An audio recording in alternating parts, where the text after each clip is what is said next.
கும்பகோணம் அருகே மூளைச்சாவு அடைந்த 12ஆம் வகுப்பு மாணவர் கலையரசன் உயிரிழந்திருக்கிறார். முக்கிய செய்தியாக பார்த்து வருகிறோம். கலையரசனை அதே பள்ளியில் படிக்கும் 11ஆம் வகுப்பு மாணவர்கள் 15 பேர் தாக்கிய நிலையில் அந்த மாணவர் மூளைச்சாவு அடைந்த நிலையில் தற்போது அவர் உயிரிழந்திருக்கிறார். மேலும் விவரங்களை செய்தியாளர் விக்னேஷ் வழங்கிட கேட்கலாம். விக்னேஷ், வணக்கம். முழு தகவல்களை சொல்லுங்க.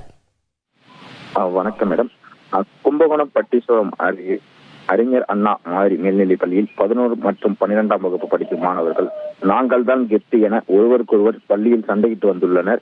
நிலையில் 5ஆம் தேதி பள்ளி முடித்து வீட்டிற்கு புறப்படும் போது பட்டீஸ்வரம் தேரோடும் கீழ வீதியில் இரு வகுப்பை மாணவர்கள் சண்டையிட்டுக் கொண்டுள்ளனர். அப்போது 12ஆம் வகுப்பு படிக்கும் மாணவன் கலையரசனை 11ஆம் வகுப்பு படிக்கும் 15 மாணவர்கள் ஒன்று சேர்ந்து கட்டை, கல் உள்ளிட்டவைகள் கடுமையாக தாக்கியுள்ளனர். இதில் பலத்த காயமடைந்த மாணவன் தஞ்சையில் உள்ள தனியார் மருத்துவமனையில் தீவிர சிகிச்சை பிரிவில் அனுமதிக்கப்பட்டு சிகிச்சை பெற்று வந்த நிலையில் நேற்று மூளைச்சாவு அடைந்தார். அதன் பின் மேல் சிகிச்சைக்காக தஞ்சாவூர் அரசு மருத்துவமனைக்கு மாற்றப்பட்டு வந்த நிலையில் தற்பொழுது அந்த மாணவன் உயிரிழந்துள்ளார். இதனால் அப்பகுதி முழுவதும் பெரும் பரபரப்பாக காணப்பட்டு வருகிறது.